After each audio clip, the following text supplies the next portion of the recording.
अस्सलाम वालेकुम एवरीवन। आज का जो हमारा टॉपिक है वो है एसेस कंट्रोल मॉडल्स को डिस्कस करना, जिसमें हम आज जो पढ़ेंगे वो है डैक डिस्क्रिशनरी एसेस कंट्रोल। ठीक हो गया। एसेस कंट्रोल होता क्या कि भजन हमने ये डिफाइन करना था कि हमें किस यूज़र को किस चीज़ की एसेस वगैरह देनी होती है। तो ये एसेस राइट सॉरी ठीक हो गया। जिसमें आ जाता है रीड राइट एग्जीक्यूट डिलीट वगैरह। ठीक हो गया।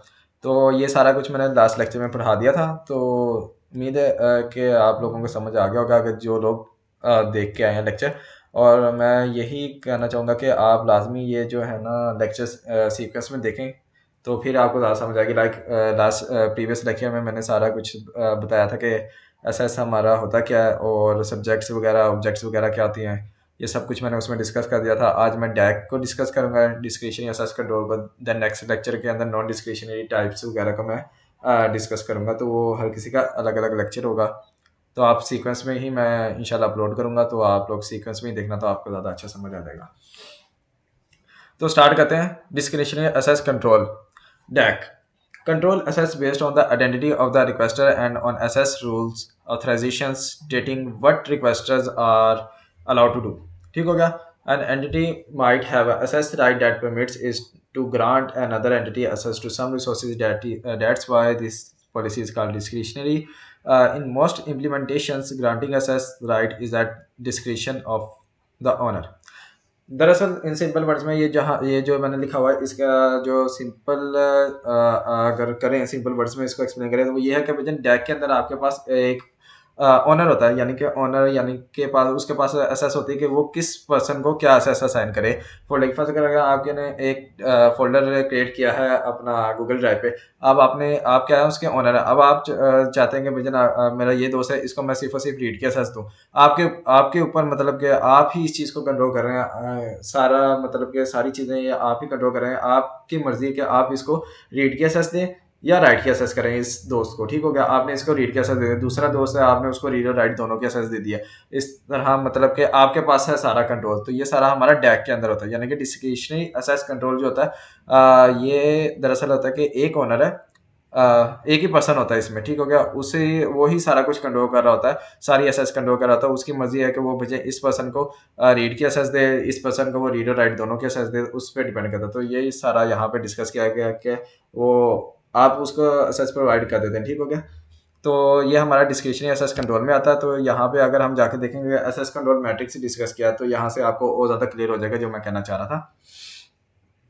आपने क्या किया कि आपके जो सब्जेक्ट्स हैं वो आते हैं रो में, user A, user B, user C. और ऑब्जेक्ट्स यानी कि जो सिस्टम रिसोर्सेज हैं वो आपके कॉलम में आते हैं। File 1, file 2, file 3। ठीक हो गया। अब यहाँ पे लिखा है कि यूज़र ए, और ये यहाँ पे लिखा ऑनर है, इसका रीड कर सकता है, राइट कर सकता है। अब इसका मतलब क्या है, यूज़र ए जो है ना, इसने एक फाइल 1 बनाई है, क्रिएट किया। तो ज़ाहिर बात है क्रिएट किया, वो उसका क्या ऑनर है, उसको रीड भी कर सकता है, राइट भी कर सकता है, ये उसके पास एक्सेस है। अब एक यूज़र बी है, यूज़र ए ने उसको किस चीज़ की एक्सेस दी है कि वो फाइल 1 को सिर्फ और सिर्फ रीड कर सकता है। और यूज़र ए ने यूज़र सी है, उसको कहा है, यानी कि ये ओनर है ना, इस पे डिपेंड करता है कि मुझे ये क्या उसको एक्सेस प्रोवाइड करता है, ये खुद ही कंट्रोल कर रहा है। तो वो उसने क्या किया, यूज़र सी को एक्सेस दिया कि वो रीड भी कर सकता है, राइट भी कर सकता है। ठीक हो गया। इसी तरीके से यूज़र ए है, उसने क्या किया कि फाइल 3 को भी उसने बनाया हुआ है। वो उसको ज़ाहिर बात है वो उसका ओनर है, रीड कर सकता है, राइट कर सकता है। वो है इसके सारी एक्सेस को कंट्रोल कर रहा है। वो चाहे तो दूसरों को कोई एसेस दे या ना दे। उसने क्या किया कि यूज़र बी को फाइल 3 की एसेस दी है कि वो सिर्फ और सिर्फ उसको राइट कर सकता है, और यूज़र सी को उसने कोई भी एसेस नहीं दी, यानी कि यूज़र सी जो है वो फाइल 3 को एसेस ही नहीं कर सकता। ठीक हो गया। तो ये सारा कुछ मतलब कि हमारा जो है वो जो ओनर होता है ना फाइल का, वो ही डिसाइड कर रहा होता है बाकी को क्या मैंने एसेस देनी है। तो ये सारा जो सिनेरियो होता है ना, ये जो हमारा डैक के अंदर आता है, डिस्क्रिशनरी एसेस कंट्रोल में। ठीक हो गया। इसको हम कहते हैं कि जिसके अंदर मतलब कि हमारा ओनर सारा कुछ डिसाइड कर रहा हो कि मैंने बाकी पर्सनस को, बाकी यूजर्स को क्या एसेस देनी है अपनी फाइल की। ठीक हो गया। इसी तरीके से अगर आप देखें तो यूजर भी है, वो ओनर है फाइल 2 का। इसने वो जाहिर बात है ओनर है, रीड भी कर सकता है, राइट भी कर सकता है। उसने क्या किया कि यूजर ए को कुछ भी नहीं एसेस दी, यानी कि यूजर ए फाइल 2 को एसेस ही नहीं कर सकता। ये कौन डिसाइड कर रहा है, यूजर बी कर रहा है, जो ओनर है उस फाइल का। इसने डिसाइड किया कि यूजर सी को सिर्फ और सिर्फ मैं रीड के देता हूँ एसेस। इस तरीके से बाकी सारा कुछ है। ठीक हो गया। यूजर सी का भी है। अब आपने अगर हम AC यहाँ पे वही चीज़ लिखी हुई है कि here subjects could be individual users और ग्रुप ऑफ यूजर। हाँ, जिन्होंने लास्ट लेक्चर लिया होगा उनको पता होगा कि ग्रुप्स क्या होते हैं, वर्ल्ड क्या होती है, या फिर हमारे पास जो है ऑनर क्या होता है। ठीक हो गया। सब्जेक्ट क्या है कि यहाँ पे देखेंगे इंडिविजुअल यूजर है, यूजर ए, यूजर बी, यूजर सी। इनकी जगह पे हो सकता है कि ग्रुप्स भी आ जाए, यानी कि ग्रुप ऑफ पीपल्स आ जाए, यानी कि यूजर ए बी सी इस रो में लिख दें हम, और सी डी ई जो है वो इसमें आ जाए। इस तरह मतलब कि ग्रुप ऑफ पीपल्स हम भी लिख सकते हैं इसकी जगह पे। ठीक हो गया। अब यहाँ पे क्या है कि SS control list. SS control list क्या होती है कि भजन आपने जो आपका ना एसएस कंट्रोल लिस्ट होती है कॉलम वाइज। ठीक हो गया। आपके जो एसएस मैट्रिक्स होता है ना, उसमें जो कॉलम्स में जो वैल्यूज वगैरह लिखी होती है ना, वो आपका एसएस कंट्रोल लिस्ट कहलाता है। लाइक यहाँ पे लिखा भी है column in the SS matrix represent ACL for इस ऑब्जेक्ट, यानी कि सिस्टम रिसोर्सेज के अकॉर्डिंग। यानी कि इस फाइल का अगर आपने ACL बनाना है ना, तो वो ACL क्या होगा, उसका कॉलम में होगा, यानी कि ऑनर रीड राइट। ठीक हो गया। तो ये सारा कुछ होता है। A list of user with their permitted access right. ठीक हो गया। ये क्या है कि ये एक लिस्ट होती है जो कि बता रही होती है कि इस फाइल को इस यूजर, अगर आप देखेंगे फाइल वन है, उसको यूजर ए क्या कर सकता है, उसका ऑनर है, उसको रीड कर सकता है राइट, यानी कि उसको क्या क्या परमिशन अलाउ है फाइल वन के रिस्पेक्टिव। ठीक हो गया। तो ये सारा कुछ हमारा ACL के अंदर स्टोर हो जाता है। अब ACL किस तरीके से स्टोर होती है, लिंक लिस्ट की फॉर्म में होती है। लिंक लिस्ट किस तरीके से, अब ये देखेंगे आपने क्या करना है। लिंक लिस्ट अगर आपको पेपर में कहा जाए कि भजन ये सिनेरियो बॉक्स आपको दे दिया सिंपल इस तरह, और कह देता है कि भजन ACL आप इसका बना के दिखाएं, आप इसका बना के दें। ACL हमेशा याद रखना है कि कॉलम वाइज होता है। ठीक हो गया। आगे जाके आप पढ़ेंगे कैपेबिलिटी टिकट्स भी आएगा, उसका भी कॉन्सेप्ट आएगा, वो होता है रो वाइज देखना। ठीक होगा। मैं इस लेक्चर में दोनों डिस्कस कर दूंगा। तो इस तरीके से इसका क्वेश्चन पूछा जा सकता है। तो भजन ACL अगर वो कहता है कि ACL क्रिएट करना है, तो आपने क्या करना है कि सिंपल कॉलम्स वाइज को हाईलाइट कर लेना है, या आप हाईलाइट ना भी करें, आपको पता होना चाहिए कि ACL होता है कॉलम वाइज। अब ये किस तरीके से स्टोर होता है, लिंक लिस्ट की फॉर्म में होता है। आपने ये स्ट्रक्चर बनाना था, ये जो साइड पे मैंने शो किया ना, ये अब मैं आपको बताता हूँ कि किस तरीके से आपने बनाना है। ACL जाहिर बात है किसके रिस्पेक्टिव होता है, कॉलम वाइज। और कॉलम वाइज में क्या होता है, हम कॉलम में क्या होता है, सिस्टम रिसोर्सेज को रखते हैं, file one like file two. ठीक हो गया, फोल्डर वगैरह। फाइल वन है, फाइल वन के अंदर क्या है कि भजन एक यूजर ए है, उसको हमने क्या परमिशन दी हुई है कि वो ऑनर है, रीड भी कर सकता है, राइट भी कर सकता है। ठीक होगा। अब इसको इंग्लिश में किस तरीके से स्टोर करना है, फाइल वन है, एरो लगा देना यहाँ पे, यानी कि एक बॉक्स बनाना है, उसमें 3 सेक्शन आपने बना लेना है। जारी बात है, इसको बस यहाँ पे आपने लिखना है कि यूजर कौन सा है, और यहाँ पे ये होता है आपका नेक्स्ट पॉइंटर, किसको पॉइंट कर रहा है, मतलब कि आगे क्या जा रहा है। और बीच में जो दरमियान वाला बॉक्स होता है वो आपका बता रहा होता है कि ये जो बॉक्स है ये परमिशन दे रहा होता है कि आप इस यूजर को कौन कौन सी परमिशन दी गई है इस फाइल के रिस्पेक्टिव। ठीक हो गया। अब फाइल वन था, फाइल वन में क्या कर रहा है कि कॉलम में आपने देखना, सिर्फ इसको कॉलम, इसके कॉलम को ही देखना है। फाइल वन में भजन यूजर ए आ रहा है जो कि ऑन कर रहा है, रीड कर रहा है, राइट। सीक्वेंस में ही आपने चलना। पहला बॉक्स क्या है, यूजर ए के रिस्पेक्टिव है कि यूजर ए को असाइन किया गया, ऑन कर ऑनर है, उसका रीड कर रहा है और राइट कर रहा है। ये किस तरीके से इंग्लिश में स्टोर होगा, फाइल वन है, एरो लगा दिया आपने।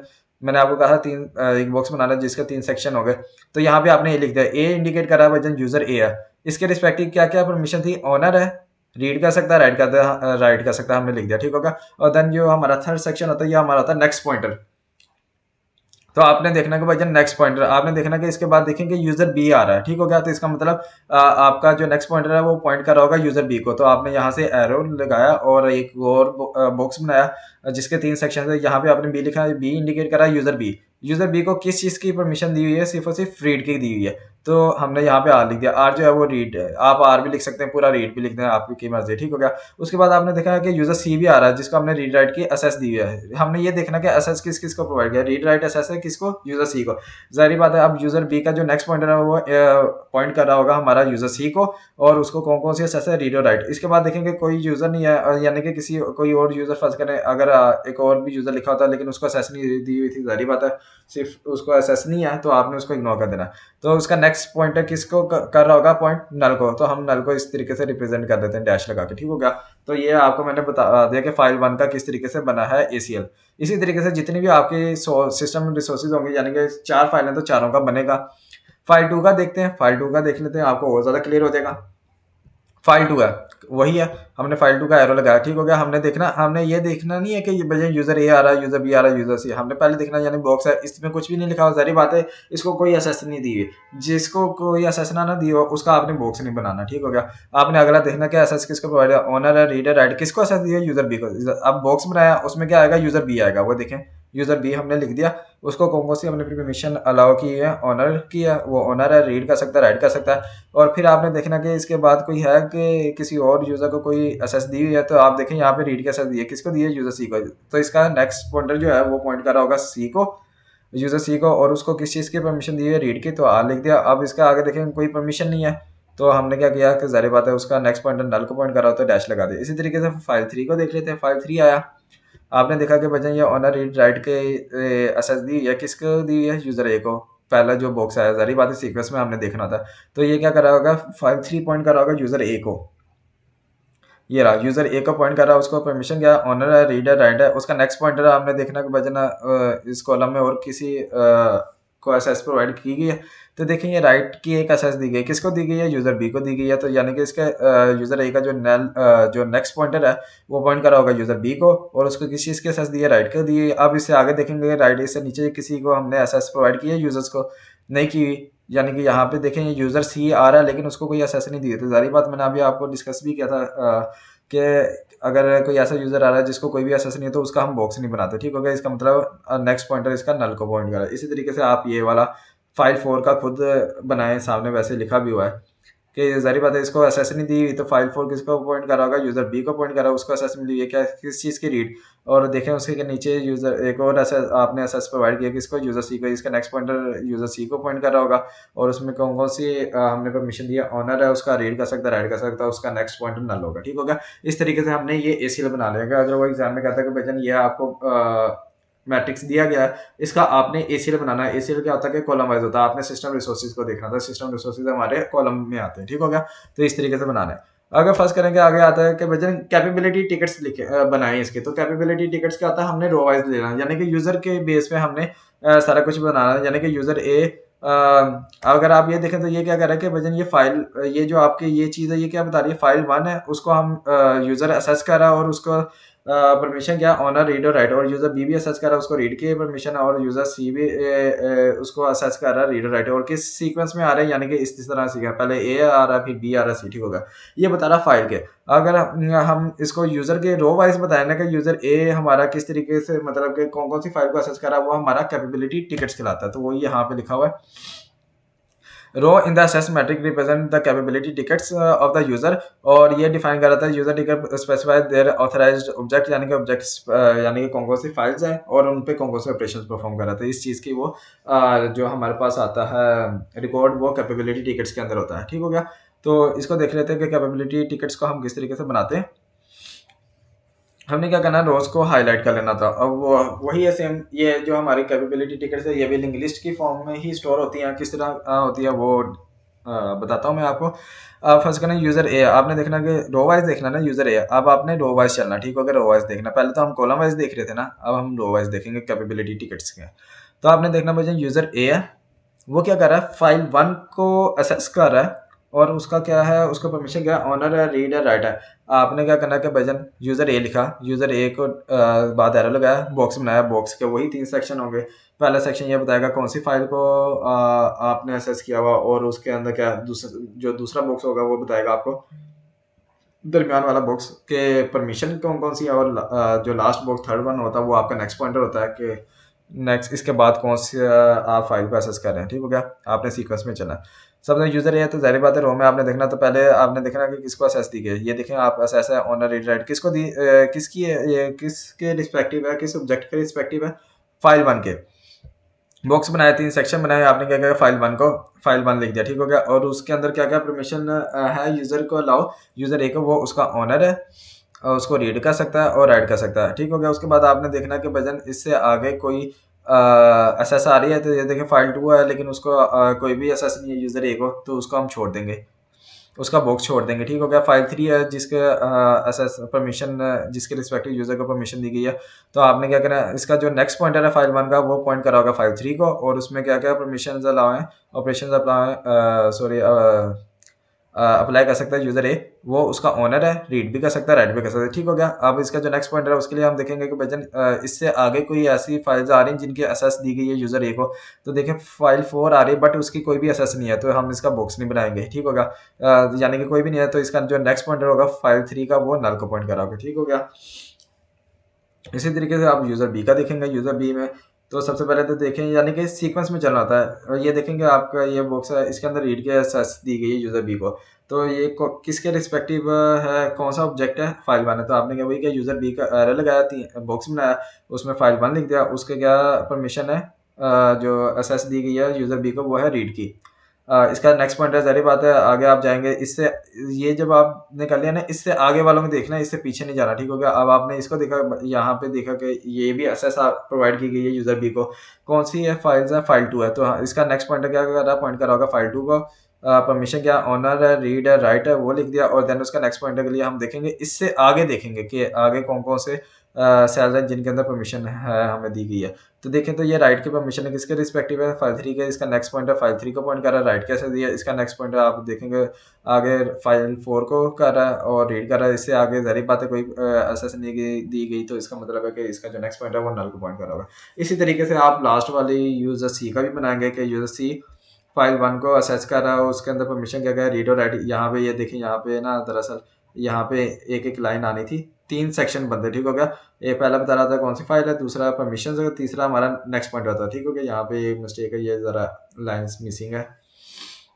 उसका नेक्स्ट आ रहा है फाइल 2 है, जो रीड कर रहा है। इसका बॉक्स ज़ाहिर बात है इसकी एसेस नहीं हासिल, परमिशन नहीं है, तो इसको हम छोड़ देंगे, स्किप कर देंगे। इसका जो नेक्स्ट पॉइंटर होगा वो फाइल 4 को पॉइंट कर रहा होगा और उसमें क्या क्या परमिशन है, ऑनर है, रीड है, राइट है, और इससे आगे नहीं है तो ज़ाहिर बात है नल पॉइंटर आ जाएगा। ठीक हो गया। इसका ओके हो गया। तो उम्मीद है कि ये आपको कैपेबिलिटी टिकट्स और ACL दोनों समझ आ गया होगा, कि बहुत आसान अल्फाज में मैंने आपको समझा दिया। उम्मीद है कि कोई मसला नहीं है, कोई मतलब कि आपके कन्फ्यूजन नहीं रह गई होगी। ठीक हो गया। अगर कन्फ्यूजन है तो आप कमेंट सेक्शन में बता सकते हैं, तो इंशाल्लाह कोशिश करूँगा कि मैं जल्दी ही रिस्पॉन्स करूँ। जैसे मैं इंशाल्लाह रीड करूँगा, मेरी आदत ये है कि जैसे मैं रीड करता हूँ तो साथ साथ ही मैं रिस्पॉन्स उसका रिप्लाई दे देता हूँ। ठीक हो गया। तो आगे देख लेते हैं कैपेबिलिटी टिकट्स। दरअसल अब इसमें आता है कि कैपेबिलिटी टिकट्स जो है ना, वो हमारी गारंटीड होनी चाहिए, उनको प्रोटेक्ट भी करना चाहिए। ठीक हो गया। अब वो किस तरीके से कर सकते हैं, हमारे पास 2 तरीके होते हैं। एक तो तरीका ये है कि आपका जो ऑपरेटिंग सिस्टम है ना, वो क्या करता है कि ऑपरेटिंग सिस्टम, आसान अल्फाज में बताता हूँ, वही चीज़ यहाँ पे लिखी हुई है, मैं आपको रीड भी करके बता दूंगा बाद में, कि दरअसल मसला क्या है, कैपेबिलिटी टिकट्स के अंदर मसला ये है कि वर्जन ये मॉडिफाई की जा सकती है, कि मतलब कि कोई भी बीच में इंटरप्रेट करके ना, कोई भी यूज़र हैक करके इसको मॉडिफाई कर देता है, कर सकता है, तो फिर मसला ज़ाहिर बात है आपकी इन्फॉर्मेशन, जो कॉन्फिडेंशियल इन्फॉर्मेशन है, वो लॉस हो जाएगी, लॉस्ट हो जाएगी। चेंज कर सकता है कोई भी, उसके अंदर चेंजिंग वगैरह कर सकता है। तो इस चीज़ से बचने के लिए हमने कैपेबिलिटी टिकट्स को प्रोटेक्ट भी करना होता है, और प्रोटेक्ट और ग्रांटेड है। तो ये किस तरीके से हम कर सकते हैं, हमारे पास 2 तरीके हैं। पहला तरीका ये है कि भाईजान आपका जो ऑपरेटिंग सिस्टम है ना, वो क्या करता है कि जितनी भी कैपेबिलिटी टिकट्स है ना, उनको वो अपने पास स्टोर करता है एक प्रोटेक्टेड मेमोरी एरिया में। ठीक हो गया। एक प्रोटेक्ट यानी कि सिंपल वर्ड्स में कहेंगे, operating system stores all the tickets in a protected memory area. और क्या कहते हैं कि user never directly accesses और असेस द टिकट्स। इसी तरह मतलब कि ये कि आपका जो ऑपरेटिंग सिस्टम होता है, वो क्या करता है कि वो स्टोर कर लेता है आपकी जितनी भी कैपेबिलिटी टिकट्स है ना, उनको एक प्रोटेक्टेड मेमोरी एरिया में स्टोर कर लेता है, और आपका यूज़र है ना, वो डायरेक्टली सी भी नहीं कर सकता और ना ही डायरेक्टली असेस कर सकता। जब भी आपका यूज़र करेगा, असेस करने की कोशिश करेगा, तो आपका ऑपरेटिंग सिस्टम क्या करेगा, वो जाके चेक करेगा अपना क्या कहते हैं टिकट्स को आपके बिहाफ पे। ठीक हो गया। तो इस तरह ये होता है कि आपका जो टिकट है ना, वो सेव हो जाती है, प्रोटेक्टेड हो जाती है, मॉडिफिकेशन से बच जाती है। उसकी जो यूज़र है ना, वो मॉडिफाई नहीं कर सकते, क्योंकि सारा कुछ तो आपका जो ऑपरेटिंग सिस्टम है वो अपने पास ही रखता है। सिर्फ आप जब उसको रिक्वेस्ट करते हैं कि भैया मैंने ये वाली टिकट को असेस करना है, इसकी रिक्वेस्ट किया, तो वो क्या करेगा, आपके बिहाफ पे जाके जहाँ पे प्रोटेक्टेड मेमोरी एरिया, वहाँ पे जाएगा और उसको जो टिकट है ना, उसके एसेस आपको प्रोवाइड कर देगा। इस तरीके से होगा कि वो आपके हाथों में देने की बजाय ना टिकट को, अगर आपके हाथ में दे दी ना, अगर आपको ही वो प्रोवाइड कर दी हमने टिकट, तो आप तो ज़ाहिर बात है मॉडिफाई करके ले आए, तो हमें कैसे पता चलेगा कि भाईजान ये इन्फॉर्मेशन मॉडिफाई की गई है या नहीं। तो इससे बचने के लिए एक तो तरीका मैंने अभी जो आप डिस्कस किया कि ऑपरेटिंग सिस्टम क्या कहता है कि सारी टिकट्स जो है ना वो अपने पास रख लेता है, और सिर्फ आपको क्या कहता है कि जब आप रिक्वेस्ट करते हैं ना उसकी, तो वो डायरेक्टली आपको देखने भी नहीं देता और डायरेक्टली आपको असेस भी नहीं करने देता। तो वो क्या कहता है, जब भी आप उसके उस टिकट की रिक्वेस्ट करते हैं, तो वो जाके आपके बिहाफ पे जाता है और उस मेमोरी एरिया में जहाँ पे उसने स्टोर किया होता है, और वहाँ से वो टिकट को देखता है कि जिसकी आपने रिक्वेस्ट किया होता है, और उसको उसके असेस आपको प्रोवाइड कर देता है, सारा कुछ अपने कंट्रोल में रखते हुए, ताकि मॉडिफाई ना हो सके। ठीक हो गया, एक तो ये तरीका। दूसरा तरीका ये है कि जो आपका ऑपरेटिंग सिस्टम है ना, वो एक अनफॉर्जेबल टोकन है, मैक यानी कि मैसेज ऑथेंटिकेशन कोड जो है ना, वो ऐड कर देता है आपकी टिकट के अंदर। ठीक हो गया, तो ये एक ना लाइक क्रिप्टोग्राफिक टेक्निक होती है जिससे एक टोकन बनाया जाता है, ऑथेंटिकेटेड होता है यानी कि गारंटीड होता है, जिसको आप मॉडिफाई ना कर सके, मॉडिफाई आप नहीं कर सकते। ठीक हो गया, वो आपकी टिकट के अंदर ऐड कर देता है और आपको प्रोवाइड कर देता है। ठीक हो गया, यानी कि आपको दे दिया, लेकिन उसने अपना एक टिकट यानी कि मैक जनरेट करके उसके टिकट के अंदर ऐड कर दिया। अब जब भी आप उसके रिक्वेस्ट वगैरह या जब भी आप लेके आएंगे ना वापस और सिस्टम को देंगे, तो वो क्या करेगा, सबसे पहले तो उसका जो मैक एक्सट्रैक्ट करेगा जो उसने उस टिकट के अंदर ऐड किया था, और उसको वेरीफाई करेगा। अगर वो मैक वही हुआ जो इसने जनरेट करके दिया था, तो इसका मतलब ये है कि जो आप टिकट लेके आए ना वापस, वो आपकी मॉडिफाई नहीं हुई, आप और वही ओरिजिनल टिकट, मतलब कि उसके अंदर कोई इन्फॉर्मेशन ऐसी नहीं है कि जो आपने चेंजिंग वगैरह कर लिया। ठीक हो गया, तो दूसरा तरीका ये होता है। इससे ये होता है कि भजन आप टिकट यूजर को प्रोवाइड कर देते हैं, उसके हाथों में दे देते हैं, लेकिन वो मॉडिफिकेशन अगर करता भी है तो आपको पता चल जाता है वो किसके जरिए, आप मैक के जरिए, आप उसके अंदर मैक को ना अटैच करके देते हैं। मैक एक होता है क्रिप्टोग्राफिक टाइप टेक्निक्स को यूज करके ना एक कोड बनाया जाता है जिसके जरिए जो आप ऐड कर देते हो टिकट के अंदर, और जब वो वापस मतलब कि जब भी आप लेके आए, फर्ज करें कि मैंने आपको एक लेटर दिया, मैंने लाइक लेटर दिया, तो आप यानी कि उसको क्या कहते हैं कि मैंने खोल के नहीं देखा उसमें क्या इन्फॉर्मेशन। ठीक हो गया, मैंने आपको लेटर पकड़ा दिया, बट मैंने क्या किया कि एक टोकन अटैच करके दे दिया, आपको नहीं पता। खैर, तो आप वो लेटर लेके आए, आप हो सकता है कि आप वो लेटर ही चेंज कर दें, मतलब कि कोई और लेटर मुझे पकड़ा दें आके। तो मैं किस तरीके से वेरीफाई करूंगा, जब आप मुझे लेटर वापस देंगे तो मैं देखूंगा कि जो मैंने टोकन लगाया हुआ था उस पर वही वाला टोकन है। अगर वही टोकन हुआ, इसका मतलब ये है कि ये आपका जो लेटर है ना, जो मैंने इसको दिया था वही मुझे सेम टू सेम वापस आया। ठीक हो गया, ये आसान अल्फाज में आप याद रख सकते हैं। तो दोनों तरीके मैंने आपको डिस्कस कर दिया, मैं दोबारा बता देता हूँ। एक तो तरीका ये कि ऑपरेटिंग सिस्टम सारी टिकट्स अपने पास रख लेता है और आपको यूजर्स को यानी कि डायरेक्टली देखने भी नहीं देता, असेस नहीं देता, और उसकी असेस नहीं देता। जब भी आप उस टिकट की रिक्वेस्ट करते हैं ना, तो वो क्या करता है, आपके भी आप पे जाके देखेगा मेमोरी, प्रोटेक्टिव मेमोरी एरिया में जहाँ पे उसने ये स्टोर की होंगी, और उसको अपने कंट्रोल में रखते हुए आपको असेस प्रोवाइड कर देता है। ठीक हो गया, ताकि आप इन्फॉर्मेशन को मॉडिफाई वगैरह ना कर सकें। तो दूसरा ये था कि भजन वो आपको प्रोवाइड कर देता टिकट, बट ये है कि उसके साथ अपना एक टोकन अटैच कर देता है, मैक जिसको कहते हैं, वो अटैच करके दे देता है। उसकी बेस पे वो वेरीफाई करता है कि ये जो मैंने इन्फॉर्मेशन मुझे मिली है वो वापस मिली है, वो वैलिड भी है यानी। ठीक हो गया, तो वही यहाँ पे लिखा हुआ है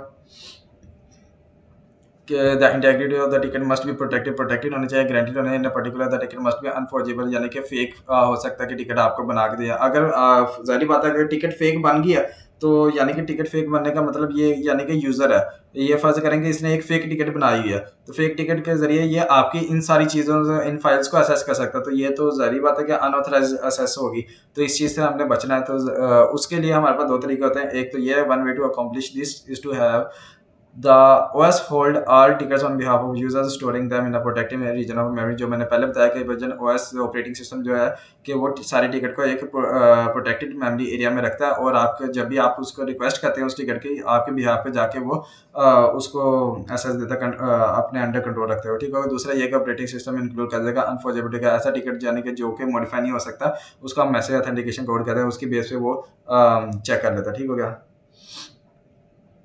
तो ये एक विंडो की एग्जांपल दी गई कि इसके अंदर किस तरीके से हम फाइल फोल्डर, हमारा सारा जो ACL है ना वो किस तरीके से स्टोर होता है। तो ये सारा सामने आपको शो किया गया। तो आज के लेक्चर में इतना ही था, जिसमें हमने